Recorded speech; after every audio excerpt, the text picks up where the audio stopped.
Alright. And so the next media thing I'm talking about is a movie from the 70s. Yeah, hold on.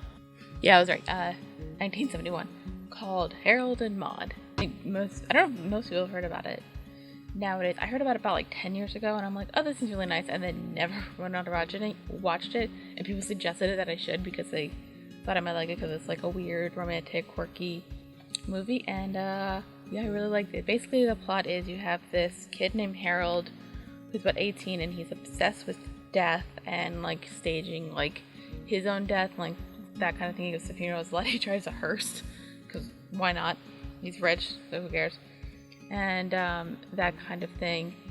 And while he's going to funerals, he meets this significantly older woman who's 79 named Maude, who absolutely loves life in general, and she is the best, and I love her. And she is a terrible driver, and she steals cars and a bunch of stuff.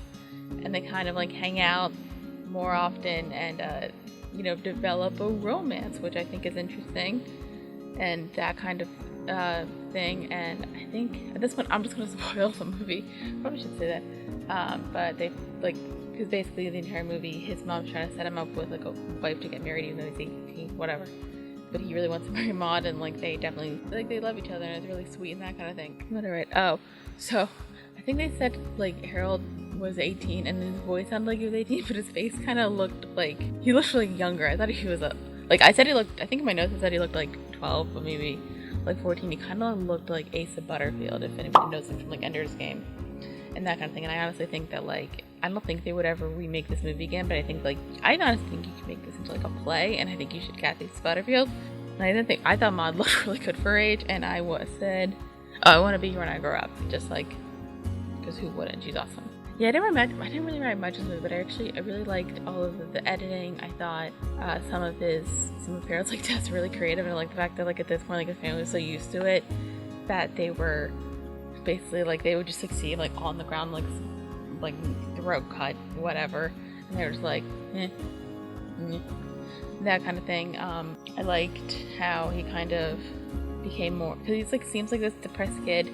And the story behind it is basically, I didn't actually write that in my notes, but Wikipedia. Basically, you find out that he really likes, the reason he faked suicides because when he was in boarding school, there was a lab explosion and there was a student that he was dead, but he wasn't, and then he just came home. And he said he liked the idea of being dead. And it's like this really like depressing thing. But I think like through that and telling Maude, he's being able to like open up and become more happy. And he really wants to spend the rest of his life with Maude. But Maude is the type of person, like, and she says it, like early on in the movie, like 80s is the best like time, like that's like the perfect age to die, and her 80th birthday coming up within like a week, like this all happens within the span of a week. And then basically you find out that on her 80th birthday she commits suicide, and like Harold tried to save her, but she's like, no, like I wanted this, I'm gonna die. And it's like a sad thing. But I like the line of like when he tells her that he loves her, and she's just like, oh, that's wonderful, go and love some more. And I'm just like, oh, that's so sweet. And I like the fact there's like this ending bit where he's like driving kind of recklessly, and you're kind of like wondering if he's gonna have a depressing ending, but it really doesn't, because his car does like good jump over the cliff and then smashes, but he's still alive. He plays the banjo, and the Cat Stevens soundtrack plays.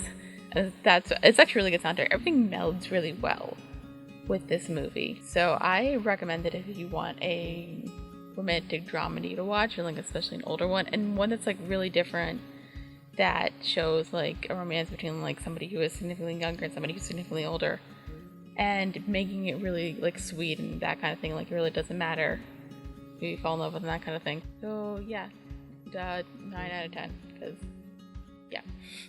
Thank you for watching. Please comment, like, subscribe, share, whatever, that kind of thing. Also, please check out my podcast on Woody Close Productions called First Reaction Fan Reaction. And yeah, talk to you guys soon. Bye.